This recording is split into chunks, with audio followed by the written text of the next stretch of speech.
Makofi wanapoketi kwa viketi zao za baraka. In the mighty name of the Lord.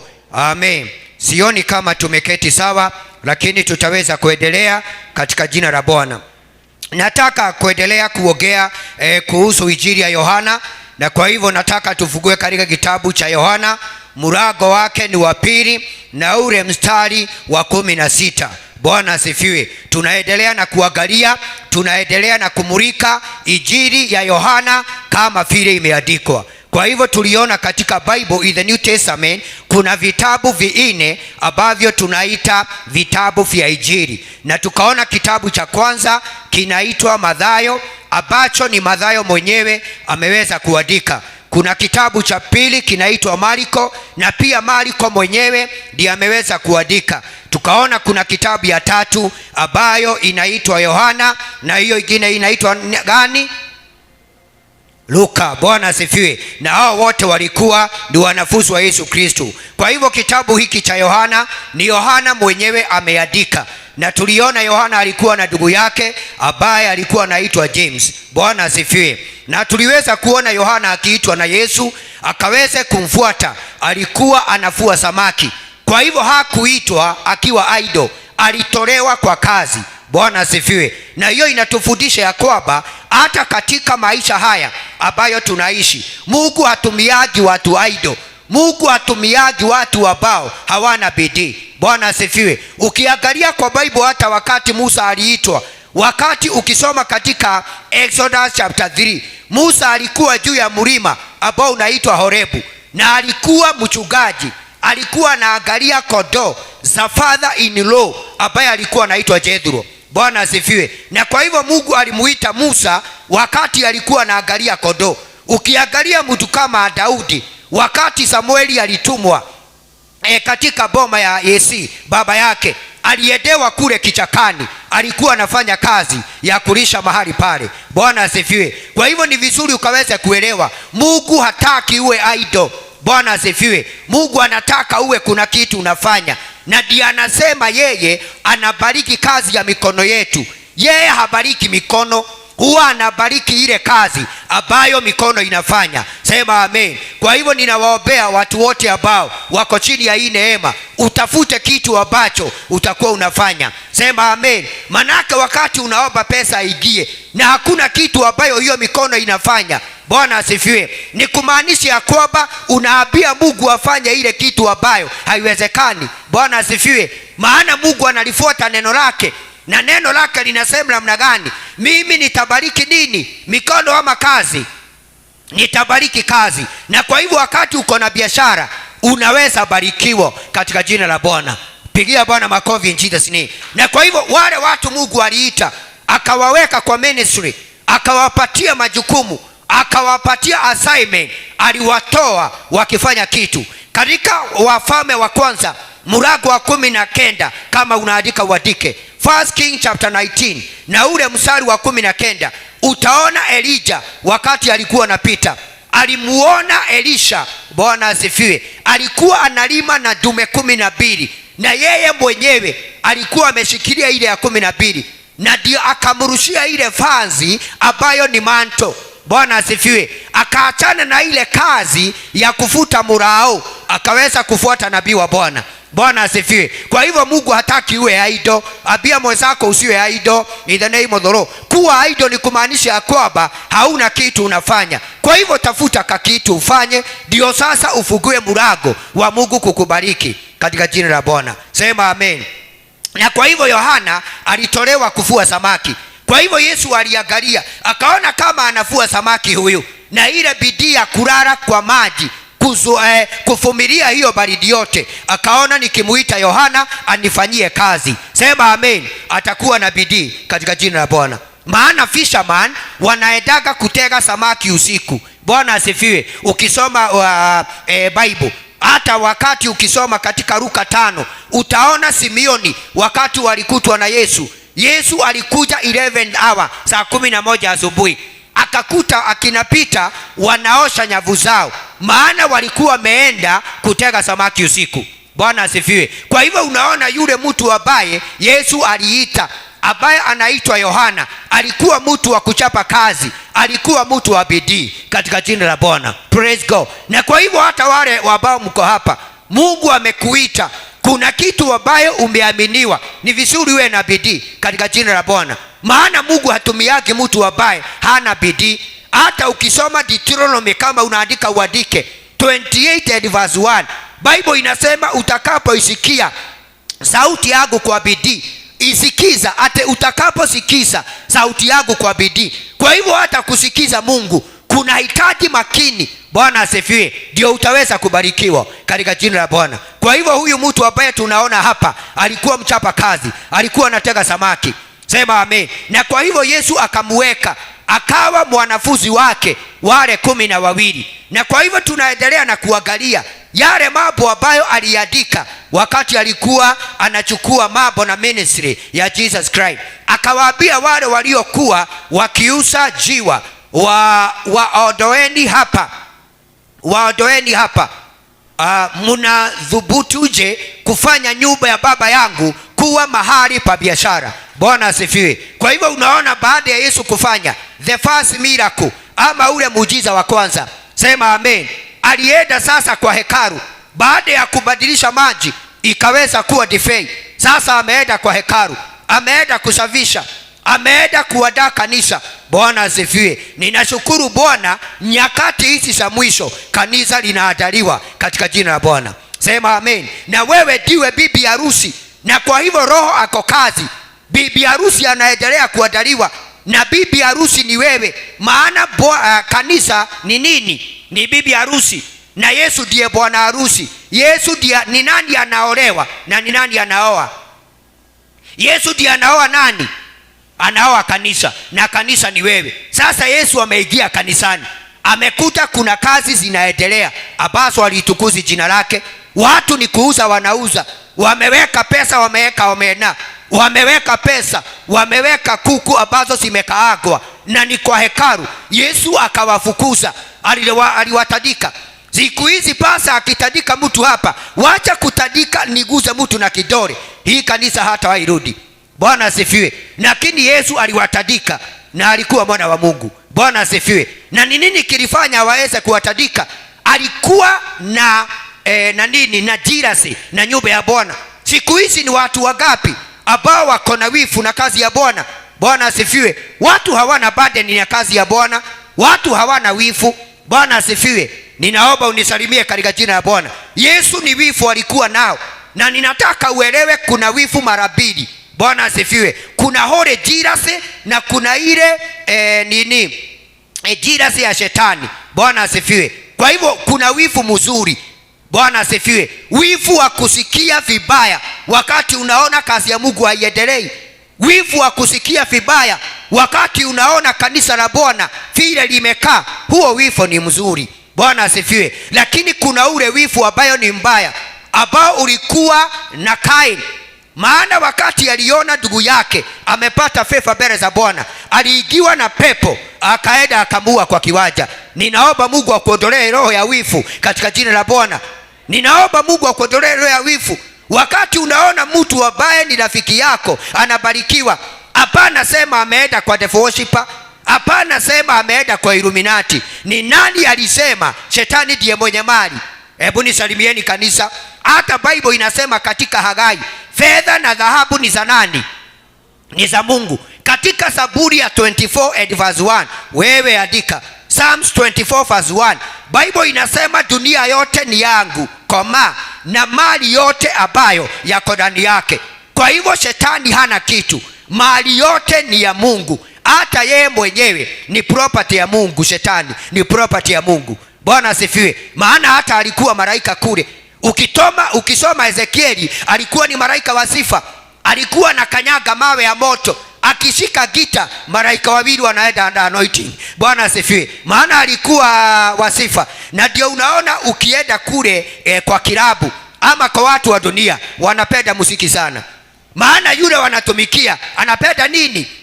Naye sasa tukija kwa kanisa, kuna kuaga sasa na hiyo mambo mengi katika waibaji. Maana shetani hatakagi kuwe na kwaya kanisani. Shetani hatakagi kuwe na waibaji kanisani. Bwana asifiwe. Anasikiaga wivu, anatakaga warumane wagogane ndio warudi nyuma wakamtukuze kule. Ni washirika anatafutaga. Si mtu akitafuta washirika anaweza tumia njia yote. Kwa hivyo wewe sasa usikubali kutumika. Pigia Bwana makofi. Maana yeye alikuwa mtu wa sifa. Sasa ndiye anatafutaga wale wadada wana sauti mzuri na wale wanatureniwa. Amen. Au sasa anatafutaga washirika. Maana yeye alikuwa mtu wa sifa. Na ndio ukienda pande ile kwa kilabu. Hata kuna wakati nilienda kazi mahali kunaitwa Meru, ndio iko juu ama ni Embu? Si Meru ndio iko mbele.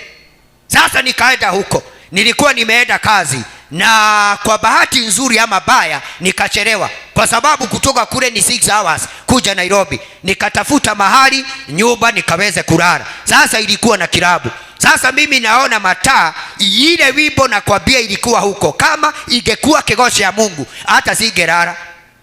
Hata nilijikuta napeleka kichwa nikakumbuka ni rege si ya Mungu. Manake huko wanaiba mpaka wanalia, mpaka unasikia atmosphere imeweza kubadilika. Ninaomba Bwana tusaidie. Na ndio unaona Yesu alikuwa na wivu. Baada ya yeye kuingia kanisani, akaangalia vile mambo inafanywa, akasema hapana, hii sio ile kanisa ambayo Mungu anataka.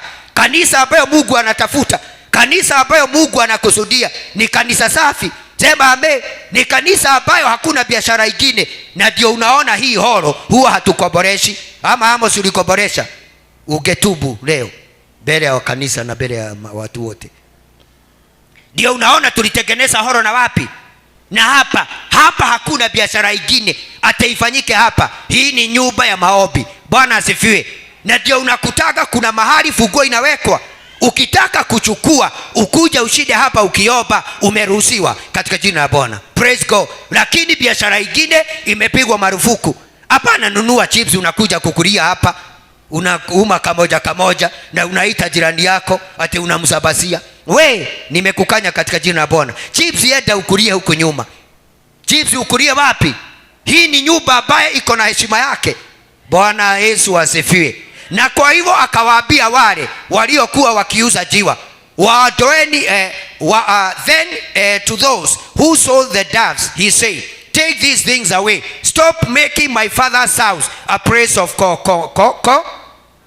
commerce ama nyumba ya biashara. Commercial ni mahali pa biashara. Bwana asifiwe. Na kwa hivyo ni vizuri ujue ya kwamba hekalu sio jengo hili. Hili jengo sio kanisa. Kanisa ni wewe, kanisa ni mimi. Sema amen. Hili jengo sio kanisa, kanisa ni sisi. Hili jengo tumelijenga ili kukanyesha tusikose kufanya ibada. Hili jengo tumelijenga ili wakati kuna jua tusichomwe na jua. Amen. Unajua kuna Wakorini walikuwaga hapa Kariobangi hiyo miaka ya 1999. Wale mumekuwa Nairobi Huruma, walikuwa naabudia kwa chini ya miti karibu na soko ya Huruma. Na nilikuwa najuana na wengine wao, walikuwa nasema wao hawawezi jengea Mungu nyumba na mikono. Kwa hivyo wakaamua kuabudia. Sasa wakati Kibaki alisema anapanua hiyo barabara, ndio walijua hiyo mti itang'olewa. Walitaka kuprotest lakini katapira ilikuja. Nilifikiria watasimamisha katapira. Ndio sasa wajue ya kwamba wakati tunajenga nyumba sio kumaanisha ya kwamba ni kanisa tunajenga. Tunajengaga mahali tunakusanyika, mahali pazuri katika jina la Bwana. Lakini kanisa ni wewe na mimi. Na kwa hivyo hili neno linatuambia Yesu ni wewe. Anauliza ukiwa kanisa, ni biashara gani inaendelea ndani yako ambaye mtukuzi Bwana? Kuna vitu Mungu anasema uondoe. Kuna chuki Mungu anataka uondoe. Anataka uachane na fitina. Anataka uachane na mambo mengi. Bwana asifiwe. Ili ukaweze kumpenda na ukaweze kumtukuza katika jina la Bwana. Mpigie makofi in Jesus name. Na kwa hivyo akasema take these things away. Ondoa haya mambo, sio jinjabu. Na kwa hivyo hata mimi nakwambia mambo yoyote unajua iko ndani yako na hapana tukuza Bwana, iondoe katika jina la Bwana. Maana mtu anajuaka nyumba yake. Yule mtu ambaye ametoka kwa nyumba saa hii na umeacha sukari imeisha, hakuna muujiza unaweza tendeka ate ukute ile mkebe iko na sukari. Hakuna. Hata ukiomba ukirukaruka hapa utaikuta ikiwa empty. Imagine. Nisalimie katika jina la Bwana. na kwa hivyo ni vizuri uotoe zile vitu ambavyo havifurahishi Bwana. Nipatie verse 17. Na kwa hivyo wanafunzi wake wakakumbuka kuwa imeandikwa, wivu wa nyumba yako umenira. Niye ndirori atiriri, ni andu aigana makiuga mena uiru ni kigongona kia Ngai. Bwana asifiwe. Watu wanakuaga na wivu. Pengine wale ambao wako kwa ndoa, ukiona pengine mume wako ama whoever akichokozwa, unasikiaga kitu kingine ndani. Ama ukiona mtoto wako, ama ukiona mtu anaigiria biashara yako, kuna wivu unasikiaga. Bwana asifiwe. Lakini tukija kwa mambo ya Mungu, kulikosa watu ambao wanaweza kuwa na wivu na kanisa. Bwana asifiwe. Yesu yule ambaye ni founder wa kanisa, yeye alikuwa na jealousy. Akasema wivu wa nyumba yako ndio umeweza kunikula. Bwana asifiwe. Kwa hivyo badala ya kuwa na ile wivu baya, ninaomba ukue na holy jealousy. Holy jealousy ni ile wivu mzuri. Bwana asifiwe. Hebu tuone mtu ambaye anaitwa Elijah. Give me that verse in 1 Kings chapter 18. Na Mungu akamuuliza Elijah, what are you doing in the cave? And Elijah said, I have jealousy. Amen. Because all your prophet has been slain. I am only who is remaining. Alienda akajificha mahali. Amen. Sasa Mungu akamtokea, akimwambia Elijah, niki ureka haha. Elijah, nini unafanya hapa? Akamwambia Mungu, hata sio hivyo, mimi niko na holy jealousy. Amen. Jezebeli mke wa Ahabu ameua manabii wote, amewafagia, amekata vichwa. Ni mimi peke yake nimebaki, na ndio nimetoroka. Maana Jezebeli amesema kama vile miguu yake inaishi, kiongo gyakwa ni kiguthi na kio nyumba. Sasa akatoroka. Sasa Mungu akamtokea, akamuuliza, what are you doing here? Alisema namna gani? Nipatie that verse katika jina la Bwana. I am the only one who is remaining. Akasema akona wivu kwa sababu ni yeye peke yake ambaye amebaki. Bwana asifiwe. Na kwa hivyo badala ya kuwa na wivu jirani yako akibarikiwa, badala ya kuwa na wivu ukiona mtu mwingine anafanya kitu kukuliko, Bwana asifiwe, ni vizuri kuwe na holy jealousy katika jina la Bwana. Nataka tuwekewe hiyo ndio tuone katika jina la Bwana. Na Yesu akasema, wivu wa nyumba yako ndio umenimaliza. Wivu wa nyumba yako.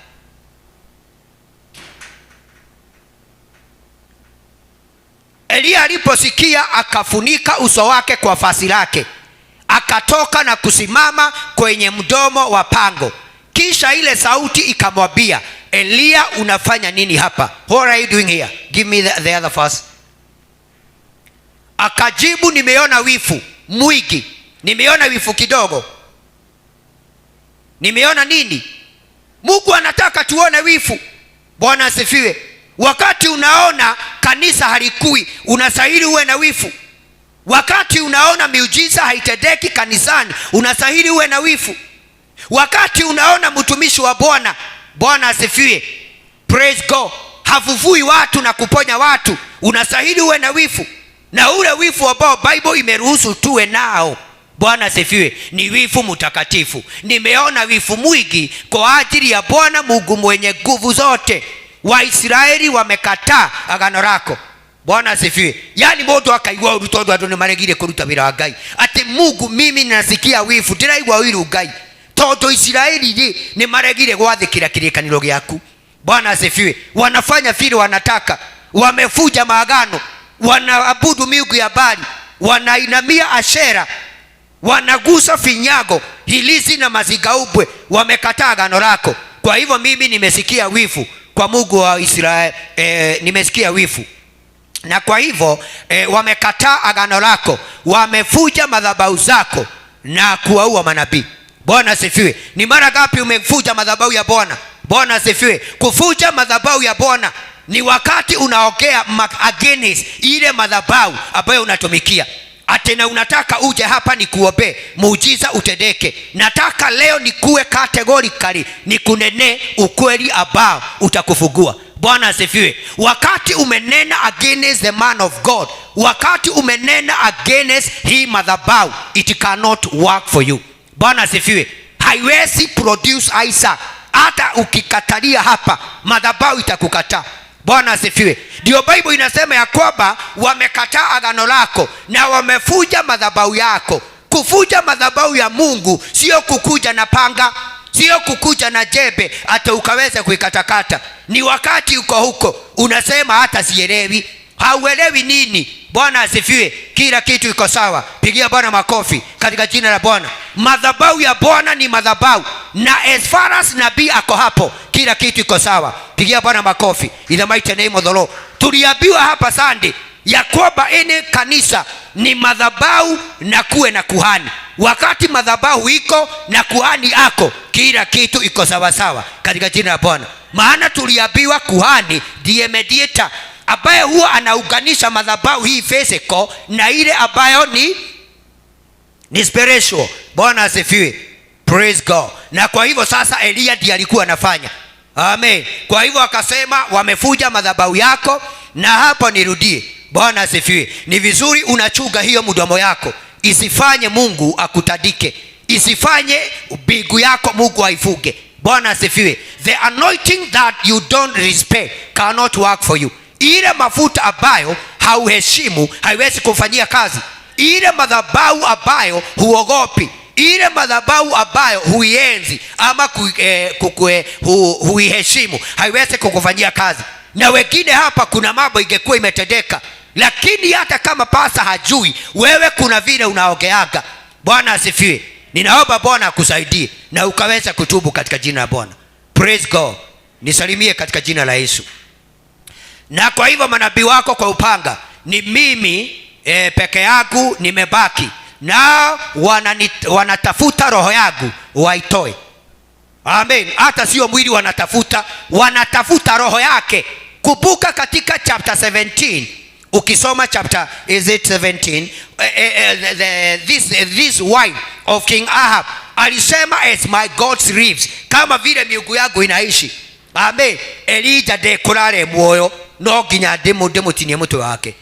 Na kwa hivyo ndiye akatoroka. Na sasa wakati ametoroka, anasema ameona wivu, na anasema hata yeye anatafutwa. Kwa hivyo tunastahili kuwa na watu kanisani, praise and worship team, mnastahili kuwa na wivu na madhabahu hii in the name of the Lord. Sema amen. Washirika wote wa haya madhabahu unastahili kuwa na wivu na madhabahu yako. Ukisikia mtu akiongea against hii madhabahu, unamwambia ongea mambo mengine, lakini usiguze madhabahu yangu. Pigia Bwana makofi. Ukisikia mtu akikwambia sijui pasa sijui namna gani, unamwambia shut up. Bwana asifiwe. Don't touch the anointed of God. This is my prophet in the mighty name of the Lord. Na kupitia kwa hiyo unafungua barabara yako ya miujiza kutendeka. Na kwa hivyo sasa walikuwa wanaitafuta roho yake. Hebu turudi katika Yohana. Kwa hivyo unastahili uwe na holy jealousy. Praise God. Unastahili uwe na wivu mtakatifu badala ya kuwa na ile wivu ingine. Kwa sababu kama hutakuwa na wivu mtakatifu, utakuwa na ile wivu ingine. Na tunaona matunda ya Roho Mtakatifu hakuna wivu, ama kuna wivu? Wivu iko katika matunda ya mwili. Unajua kuna matunda ya mwili na kuna matunda ya nini? Ya Roho. Kwa hivyo sasa niuangalie unazaa gani. Wanafunzi wake wakakumbuka kuwa imeandikwa, wivu wa nyumba yako umenikula. The zeal, the concern of your house and its honor will consume me. Ya kwamba imeandikwa katika scripture, zeal ni ule muzigo upendo na ile shauku ya nyumba yako na heshima yake ndio itanimaliza. Bwana asifiwe. Yesu aliheshimu nyumba ya Bwana, aliheshimu madhabahu. Na kwa hivyo ni wewe, hata wewe ni vizuri ukaweza kuheshimu madhabahu katika jina la Bwana. Bwana asifiwe. Usiingie hapa kuangalia ni nani anabadilishaga nguo kila Sunday. Usiingie hapa kuangalia ni nani huwa anasuka nywele kuliko wale wengine. Hiyo mambo ni ya mwilini na sio ya hapa katika jina la Bwana. Ukiingia ile mlango ni wewe na Mungu wako. Full stop. Pigia Bwana makofi. Hakuna mambo mengine. Hata ukiingia pale usitake kujua ni nani alikuja ama ni nani hakukuja. Muradi madhabahu haijahamishwa na nabii wako ako, kila kitu iko sawa katika jina la Bwana. Praise God. Mahali hapa tunakujaga kuabudu. Hapana ingia hapa uanze kusorora uate fulani yako wapi. Bwana asifiwe. Fulani kama hako Mungu wako, pigia Bwana makofi katika jina la Bwana.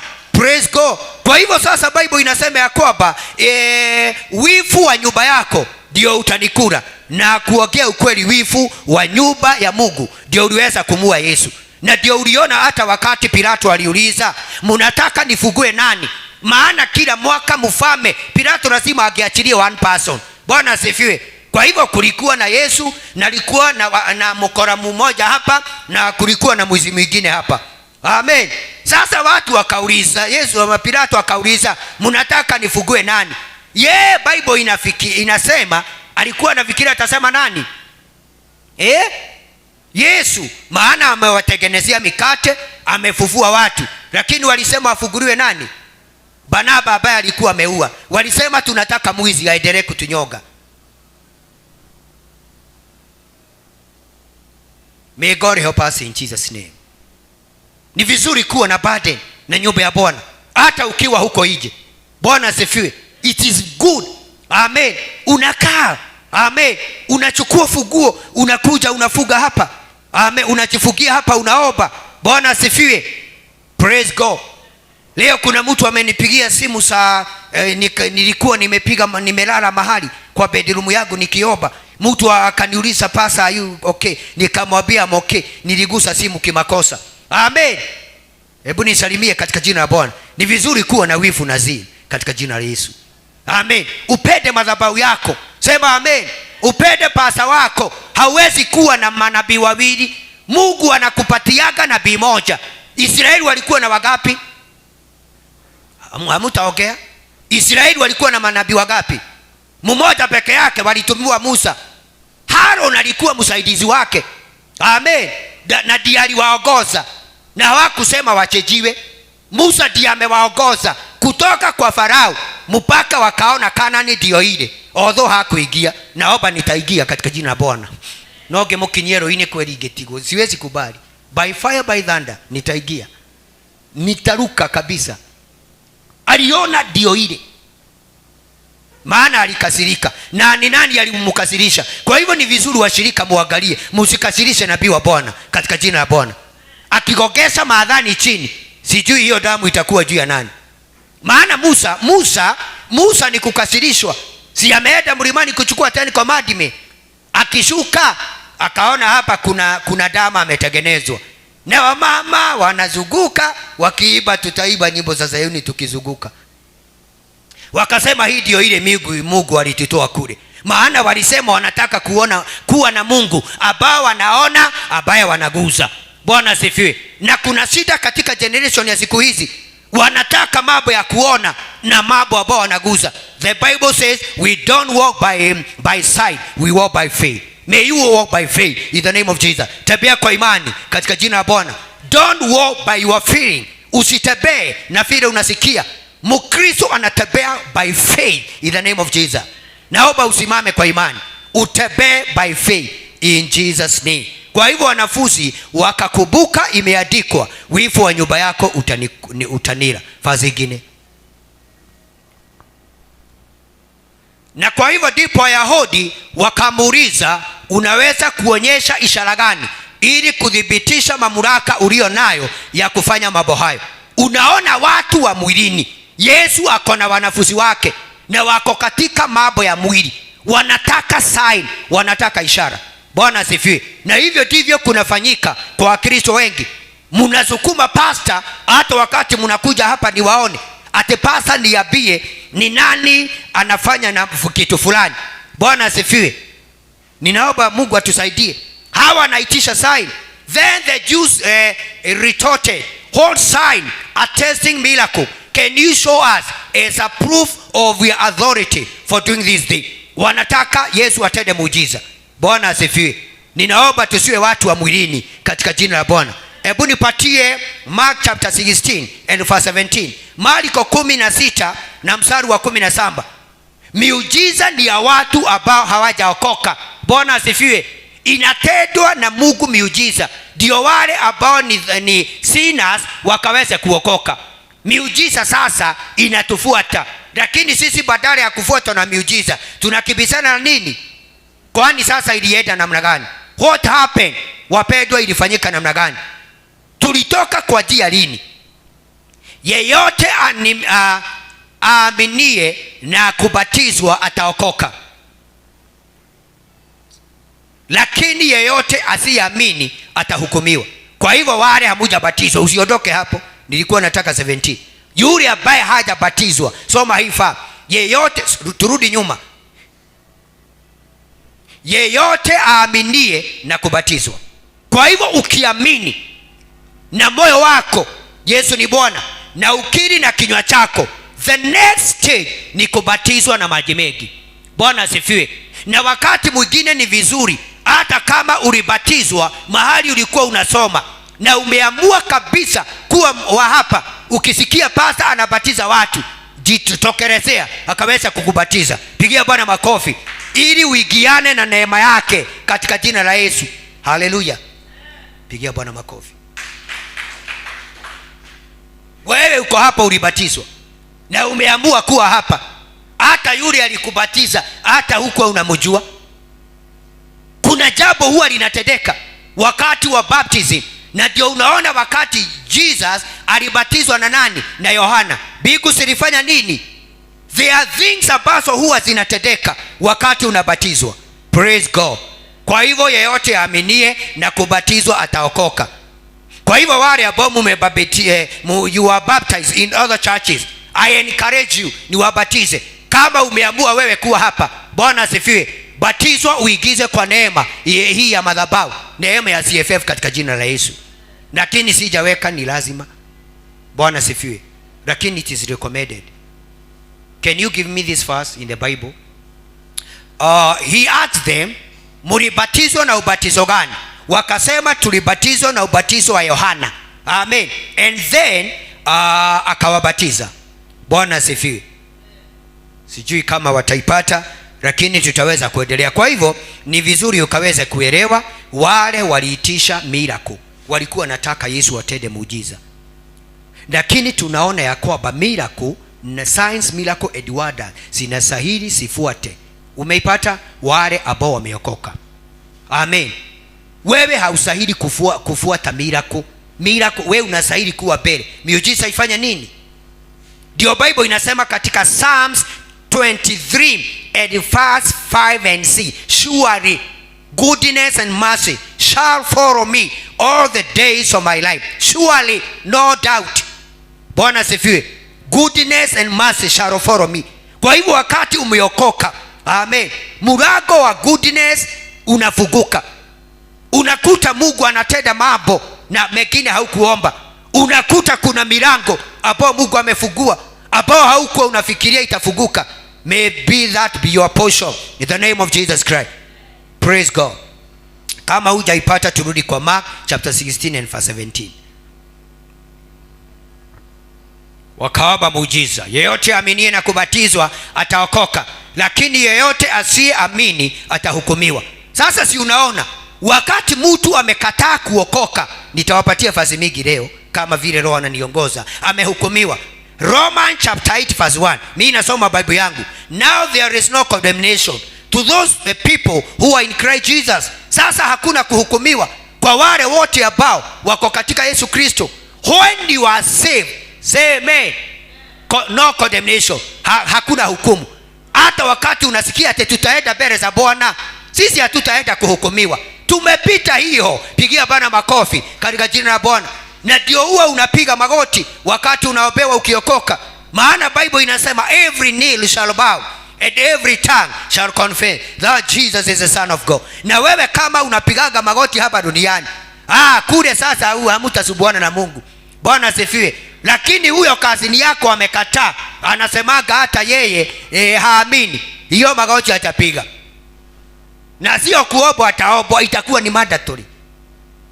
Maana lazima. Asiamini amehukumiwa. He who has believed in me and has been baptized will be saved from the penalty of God's wrath and judgment. But he who has not believed will be condemned. Yule ambaye amekataa ataweza kuhukumiwa. Verse 17. Na hii ndio nilikuwa nataka. Give me that verse in the name of Jesus. Signs and miracles will follow those who believe. Miujiza na ishara 16:17. Amen. Yeah. Nazo ishara hizi zitawafuata na wale wanaoamini. Ni vizuri tuangalie Bible wapendwa. Kanisa nisalimieni katika jina la Bwana. That's why I am teaching the Bible, the word of God. Sema amen. The Bible is saying, nazo ishara hizi zitawafuata wale waaminio. Bwana asifiwe. There is a distinction hapa. Hapa kuna kiwango. Bwana asifiwe. Kuna kitu Mungu ameweka hapa. Hazitawafuata watu wote, ni wale ambao waaminio. Kwa jina langu watatoa pepo wachafu. Kwa hivyo Mkristo yeyote ambaye ameokoka na amebatizwa na maji mengi na ameamini, anaweza kemea pepo na yende. Bwana asifiwe. Sio pasta peke yake. Ate mtoto anaanza kuogea mambo mengine, unaniamusha usiku na nikuota ninaota saa 8:30. Ate pasta usipoamuka sasa mtoto ni kwenda anaenda. Ako 50-50. Bible inasema ya kwamba ishara hizi zitakufuata. Bwana asifiwe. Kwa jina lako utatoa pepo. Uliza mwenzako umetoa gapi? Maana kama homa inakukalia, I don't know. Watatoa pepo wachafu. Watasema kwa lugha. Shakada bidai. Pigia Bwana makofi. Wale ambao wanaamini watasema kwa lugha ya biguni. Bwana asifiwe. Sio wale ambao ate wako hivi, wale ambao wanaamini. Kwa hivyo kuongea na tongues vile tunaogeaga. Amen. Sio kusema ya kwamba lazima uende kwa Mungu msalimie ama uende fasting 40 days kama Yesu. Ate ndio uongee na lugha. Kiwango ya kuongea na lugha mpya, Bwana asifiwe, ni kuamini katika jina la Bwana. Bible inasema utakemea pepo na utasema kwa lugha mpya. These signs will accompany those who believe. In my name they will cast out demons, they will speak in new tongue. Wataongea na lugha mpya. Na kwa hivyo ni vizuri uendelee kutamani kuongea na lugha ya mbinguni. Bwana asifiwe. Unajua hizi lugha zingine zote za hapa duniani shetani anajua. Shetani anajua kikaba kabisa. Hata ukiongea ile ya ndani anajuaga. Hata ukiongea Kikuyu, hata unamwambia shetani na kunyonga na unatumia lugha ya mama, hiyo anasikia. Lakini wakati unaomba kwa lugha, amen, anakuwa confused. Lakini watu wengi mnasemaka ya kwamba ni maneno huwa tu wale wanaongea kwa lugha ate wanatengenezaga. Hakuna kutengeneza. Mimi niliomba usiku karibu masaa 4 ndio nijazwe na roho na nikaongea na lugha. Bwana asifiwe. Na sisi wakati mimi niliokoka 96, haugeokoka ukosa kujazwa na spirit. Bwana asifiwe. Ilikuwa ni mandatory kwa kanisa ya Pefa. Hata tukienda kesha, Bwana asifiwe. My wife sijui kama unajua Mukudi, alikuwa anasema ilikuwa natokea hapa, ongea kwa lugha dakika 2. Sasa tuko kwa kesha. Yeah. Unajua vijana wako na mchezo. Na ni vizuri wale wazazi tuko hapa tuelewe vijana. Unaona vile Gabriel amefurahi. Tuwaelewe wakati mwingine. They are funny sometimes. Sasa tukaambiwa simama uongee kwa lugha dakika 2. Mimi niliwaambia sijajazo. Na wakaanza kuomba wakizunguka. Oh Mungu jaza Elikana ongee kwa lugha. Oh mujaze rima korimaga si haikuji. Nikawaambia sisiki. Mungu ananiambia speak by faith. Itiroka. Bwana asifiwe. Na mimi nikaendelea kutamani. Na kuambia usiku moja tulitoka mimi nimelelewa Pefa kama hujajua. Praise God. Tulienda kampi ya vijana. Ilikuwa mwezi wa August baada ya kufunga shule. Kirigiti Boys, wale mnajua Kiambu. Sasa nimeenda hapo, kulikuwa na wachungaji wa Pefa. Wamepatiwa kila pasta topic yake. Ninakumbuka pasta wa kanisa ya Naivasha alikuwa anaitwa ni Farajo ama wale mnajua Kimasai. Ni Farajo ama Nifa. Kuna jina kama hiyo ya Kimasai. Yeye alikuwa amepatiwa topic ya Holy Spirit. Wacha Friday ndio tuamukie Saturday tumalize camp. Sasa ndio tuliitwa jioni. Sasa tukaweza sasa kuombewa. Tukaambiwa sasa hizo siku 3 mumefundishwa mambo na Holy Spirit. Kwa hivyo wale wanataka kujazwa hawaogeagi. Mimi nikatokelezea. Wakati nilitokelezea, mimi hakuna kitu nisikusikia roho. Hata nilikuwa nafanya hivi nasikia haja kuja. Sasa kufungua macho, ngiona Wambũithi, Karweti, Mainge wote walikuwa chini, mimi nilibaki peke yangu. Nikauliza Mungu, nimefanya dhambi gani? Na vile nilikuwa nimeamuka saa 9 ndio niongee na lugha. Bwana asifiwe. Sasa wakati tumetoka camp, sasa tukaenda hii asubuhi, sasa hata nilichanganyikiwa na kubukanga. Nilienda Kirigiti kununua shati kwa sababu ndio sasa turudi nyumbani, tumemaliza camp. Sasa Amos badala ya kununua shati nikanunua blouse kwa sababu ya kuwa confused. Sasa akina Mukudi ndio waliniambia, sasa Elikana, kwani nikawaambia, si unaona vile kashati iko sawa kama kakale kabla au sima. Mimi niliona wadada wakicheka, nikafikiria ni kupedo na pedo, kumbe nimenunua blouse. Na yule aliniuzia ni kama alikuwa anajua, alikuwa anacheka cheka, ananiambia ni fitting kazuri, kumbe ilikuwa ni blouse. Lakini hiyo sio hoja, nilienda nayo nyumbani. Na mimi ni nani? Niliwaambia sasa, ukiangalia na kioni shati, ama hujuage hivyo, ama sebu simama siku moja kwako, uchukue kio uweke hapa mbele. Si buttons ziko pande hizi za main, ukiangalia na kio inakuwa itabadilika, ikuja pande gani? Nikawaambia chukue kio, ni shati. Okay, sasa unataka nimalize.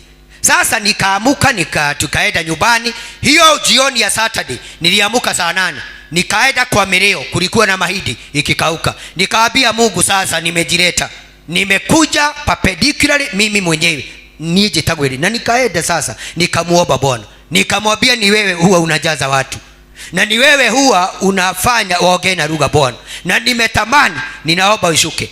Mimi nilienda, nilijisikia saa 1:30 nilikuta mbwa wamenizingira hapo Amos. Manake unajua nilikuwa nalia kama generator, nimenena kwa lugha. Ile kagunia nilienda nayo kalikuwa nimekaroa kwa machozi na jasho. Niliamuka hapa nikiwa mrefu, na kutoka huo wakati my life has never been the same again, in the name of Jesus. Pigia Bwana makofi. Kutoka wakati huo maisha yangu ikachukua mkondo mpya, na nikaanza sasa kuongeleshwa na Bwana. Na huo ndio ule mwaka nilienda Kateroni, tulienda na my sister anaitwa Anne, tukaenda fasting ya 3 days. Wakati tulienda Kateroni ilikuwa ndio wakolea wameijenga, tukamaliza 3 days fasting.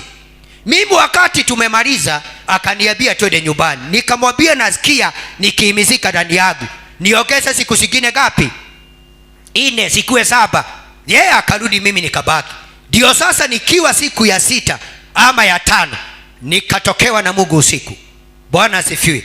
Nikaona kondoo wengi mahali kulikuwa na ile kiara inakaa dodora. Sasa nawapatia, hebu niangalie na msikize hii, usikie vile Mungu aliniita nimtumikie. Bwana asifiwe. Nikaona kiara mingi kama ile ya dodora, kondoo wengi sio buzi wamejaa huko. Nikasikia sauti ikiniita, maana niliona kagiza inaingia Amos kwa doto. Mungu nikasikia sauti ikiniambia, amuka ukalishe kondoo zangu na ukawakusanya. Pigia Bwana makofi. And from that time, sema amen, nikajua Mungu ameniita niwe pastor, nilishe kondoo, na ndio wewe uko hapa. Kondoo nisalimieni katika jina la Bwana. Praise God.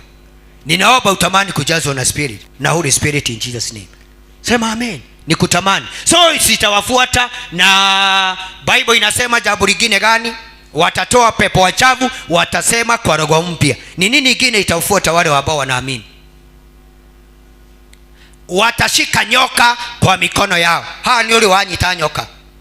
Si hata uliona kadogo ile duru ulipiga, uliita hata anko yako, acha mama yako, ate maitonya pura, ukaita hata shosho yako na hayuko, na hata ni kadogo uliona.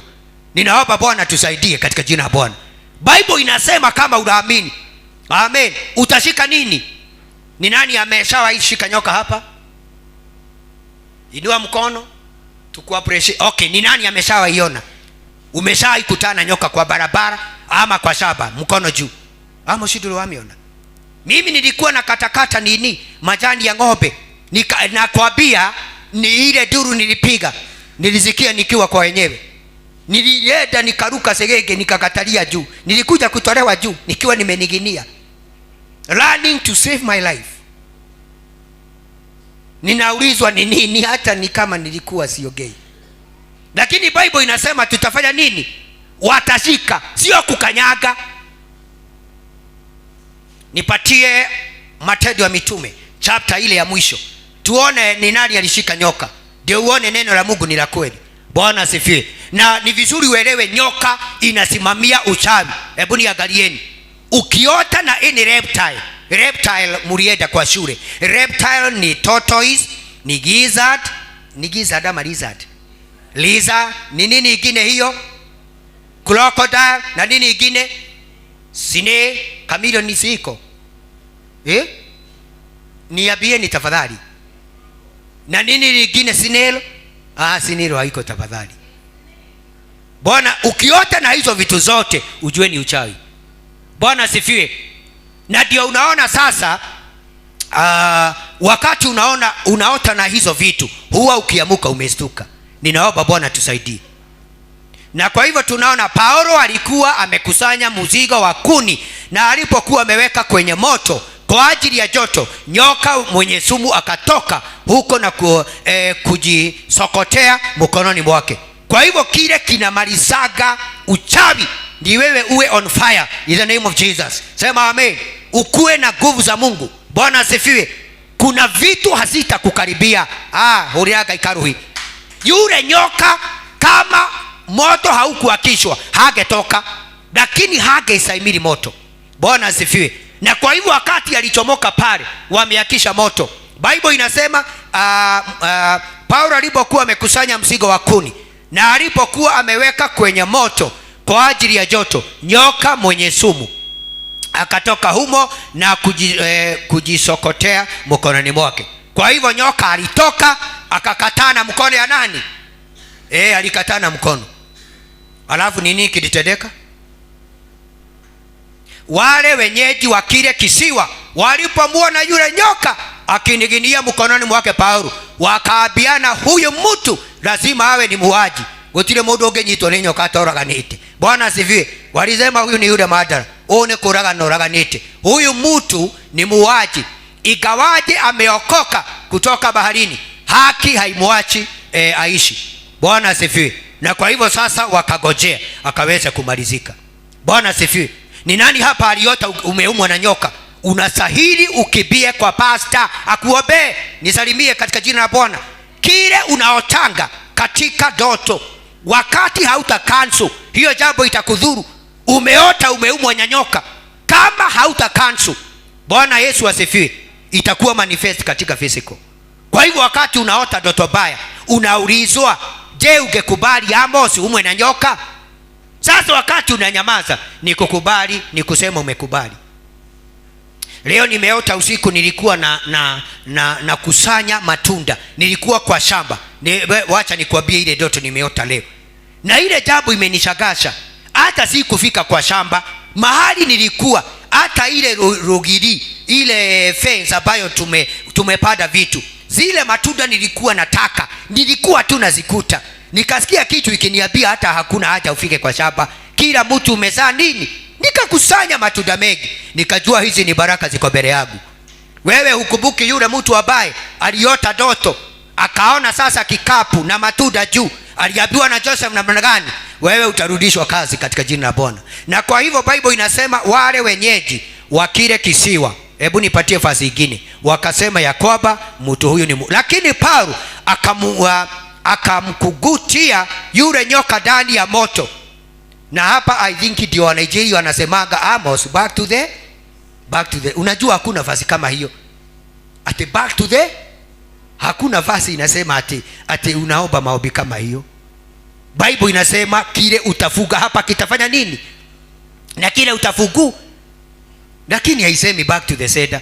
Lakini Paul akangunguta yule nyoka ndani ya moto, wala yeye hakupata madhara yoyote. Yeye hakupata nini? Natangaza hautapata madhara yoyote katika jina la Bwana. Wale wanakuja na uchawi kwa kazi yako, hilizi, vinyago na mazigaobo yao, nimeyakausha rabuna in the name of Jesus. Bwana asifiwe. Wewe sio mtu wa kutegwa na uchawi, wewe uko zaidi ya hiyo katika jina la Bwana. Paulo alishika yule nyoka, anasema cheki, sorry nitumie hiyo lugha ndio muelewe. Akaifanya namna hii, akasema back to the center, back to the. akairudisha kwa moto, kasema uchomeke. Alafu nini kilitendeka? Tumalize. Wale walikuwa wanagojea afibe au aguke. Mwambie jirani watagoja sana. Oria ndo mama koragwo mahana lilia wina thinama metagira wikire nguo iraka. Unajua kama mimi nililelewa wakati my dad nikiwa mdogo primary, kulikuwa na mashida. Ukiangalia ile kinyanza yangu ungesema ni maua, maana hapa iko na kinini ya red, hapa ni blue, hapa ni black. Sasa ungefikiria ni design fulani. Hata mwalimu akinitadika alikuwa ananiambia nitoe suruali kwa sababu imewekwa vitu vingi sana, kiboko haigi. Okay. Pasa ameruhusiwa kusema mambo vile iko. Ilikuwa imewekwa viraka mingi. Sasa wakagojea akaweze kufiba na akaweze kuaguka. Kwa hivyo uchawi huwa unatumwa ndio ukuagushe. Ndio yule nyoka alitumwa aume pau aguke na akufe. I declare hautakufa in the name of Jesus Christ. Ule uchawi umesukumwa kwa biashara yako, wira waku ni ukurugama thini wa ritwa la Yesu. Kwa hivyo the mission ilikuwa simple and clear. Waligojea afanye nini? Maana watu wote waliumwa na nyoka kama hiyo, waliaguka na wakaku. Lakini huyu ameamini na hakukufa, aguke ghafla na kufa. Lakini baada ya kugoja kwa muda mrefu na kuona hakuna chochote hakuna chochote kisicho cha kawaida kilichomtokea, waligoja sana, wakaona hakuna kitu inatendeka, wakabadilisha mawazo yao na kuanza kusema kwamba yeye ni Mungu. Hata walimuita nani? Walibadilisha mawazo yao. Ninaomba wale wanagojea uaguke mego sejia meshiria mao katika jina la Bwana. Wale wanakuangalia wanasema hawatakuelewi, nasema kitaeleweka in the mighty name of the Lord. The God whom you serve will amaze them in the name of Jesus Christ. Atatenda mambo. Ephesians chapter 3 and verse 20. And to him who is able to do exceedingly abundantly above all we pray and above all we ask. Bwana asifiwe. Atatenda mambo ya ajabu yule Mungu. Kwa hivyo wakabadilisha mawazo, wakasema hata huyu sio Paulo, gaka nika kai. Bwana asifiwe. I said you are gods. Hebu nipatie that verse. Psalms 82. I don't know. I said you are God, the children of the Most High God. They changed their mind. Na kwa hivyo ninaomba wale mko hapa, endelea kumwamini Mungu. Unajua charity kile kinafanya Mungu asitende, tunasikiza sana ile inasemwa huko. Bwana sifiwe. My wife utamuuliza, mimi mambo yote ambayo hainitii nguvu sitakagi kuisikia. Hata ile simu yangu, mambo yoyote pengine mtu anaangaliaga kwa simu, hata vitu zingine ananizaga na hii uliona, na mwambiaga sina hiyo time. Bwana sifiwe. Naangaliaga ile kitu itanitia moyo na itanisomesha kitu. Nilisema nyinyi ni miungu, nyinyi nyote ni wana wa Mungu aliye hai. I said you are gods, small God. Indeed all you are son of the Most High God. Bwana sifiwe. Nilisema nyinyi ni miungu, na ndio wakabadilisha mawazo yao, wakasema Paulo ni nani? Ni kama Mungu katika jina la Bwana. It is my prayer utaendelea kumwamini Mungu. Bwana sifiwe. His grace is at work. Neema yake iko kazi, inakufanyia kazi katika jina la Bwana. Ni vizuri uwe na kutarajia. Anything can happen in the name of Jesus. Bwana sifiwe. Nilikuwa juzi pale kwa stage, funga Bible yako, wakati chairman anajipaga atuongoze ibada. Wakati nilikuwa ninakuja hapa on Friday, niko kwa stage, gari imekaa na ninaona nitachelewa na ibada. Tunakuaga na ibada hapa Friday. Nikaambia Bwana sigari ikuje, nikasikia mtu ameniita, pastor, hebu nisalimieni, niangalieni mimi ndiye nahubiri. Sasa nikaangalia, nikaona simujui. Amos weno kuigire gari na ni gari ni ya goro. Sasa kwanza nikasikiza dhamiri, nikasikia kukosa. Ni vizuri hata ukiambiwa kitu, ukiitwa mahali unasikiza. Sana sana wakati hujui ni nani, unasikiza kama utasikia signal baya. Amen. Nikaigia. Sasa akaniambia, pasa mimi nakujua, nilikujua kupitia kwa Mrs. wako. Amen. Na kitu ikaniambia ni askari. He is a policeman. Sasa ni kama akaniambia naitwa Elijah. Sasa tukaongea, akanileta mpaka hapa. Akaniambia ninakuonanga ukitembea tu, ukitembea ate watu huwa wananitamani. Wewe wakati unanipiga, imagine watu wengine wananitamani.